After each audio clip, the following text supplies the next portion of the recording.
Hello बच्चों, स्वागत है आप सभी का आपके अपने YouTube channel AK concept learning में। आई होप आप लोग बहुत अच्छे होंगे। बच्चों, आज मैं स्टार्ट करने वाला हूं क्लास 12th का फिजिक्स, जिसका ये पहला लेक्चर होने वाला है। तो चलिए इसको जल्दी से जल्दी शुरू करते हैं। क्लास 12th में यूनिट फर्स्ट है जिसका नाम है स्थिर वैद्युतिकी। स्थिर वैद्युतिकी का क्या मतलब होता है, पहले वो समझ लेते हैं। स्थिर वैद्युतिकी का मतलब होता है स्थिर आवेशों का अध्ययन। मतलब इस यूनिट में आवेश जो होंगे वो स्थिर होंगे और उनके बारे में हमें पढ़ना है।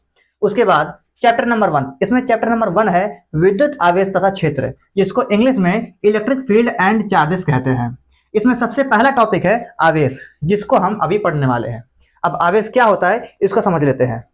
जब किन्हीं दो पदार्थों को आपस में रगड़ा जाता है तो रगड़ने से किसी एक पदार्थ में कुछ गुण आ जाते हैं और उस गुण की वजह से ये पदार्थ किसी तीसरे पदार्थ को आकर्षित करने का गुण रखता है, जिससे हम ये कह सकते हैं कि ये वस्तु आवेशित हो चुकी है। अब इसके बारे में और भी छोटे छोटे पॉइंट समझ लेते हैं। इसका एग्जाम्पल देख लेते हैं। कांच की छड़ को रेशम से रगड़ने पर जो कांच की छड़ होती है वो नॉर्मल ऐसे ही मार्केट के टाइप की होगी। वो कांच की छड़, इसको जब रेशम के धागे से, रेशम का एक धागा होता है, दोनों को जब रगड़ेंगे तो रगड़ने से इस पर कुछ ना कुछ आवेश आ जाएगा, जिससे ये छोटी छोटी वस्तुओं को अपनी ओर आकर्षित करेगा। और ये आकर्षित कब कर सकता है, जब ये उन छोटी छोटी वस्तुओं पर बल लगाए। उसके अलावा प्लास्टिक को बाल से रगड़ने पर, आप इस एग्जाम्पल को अपने पास में ही कर सकते हैं। आपके पास पेन होगा, पेन को जब बालों से रगड़ेंगे तो रगड़ने के बाद अगर आप पेपर के पास लेकर जाएंगे, पेपर के छोटे छोटे टुकड़ों के पास लेकर जाएंगे, तो ये पेन उन पेपर के छोटे टुकड़ों को आकर्षित कर लेता है। ये आवेश का दूसरा एग्जाम्पल है। अब आवेश को हम लोग कैपिटल क्यू से रिप्रेजेंट करते हैं।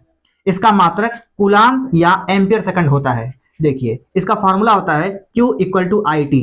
आई मीन्स होता है करंट यानी विद्युत धारा, और टी मीन्स होता है टाइम यानी कि समय। टाइम यानी समय, समय का मात्रक सेकंड होता है और विद्युत धारा का मात्रक एम्पियर होता है, जिससे इसका मात्रक एम्पियर सेकंड निकल के आता है। और इसकी विमा एटी होती है। एटी क्यों? क्योंकि विद्युत धारा की जो विमा होती है उसको ए से रिप्रेजेंट करते हैं और टाइम की विमा को टी से, और विमाओं को बड़े कोष्ठक के अंदर लिखा जाता है।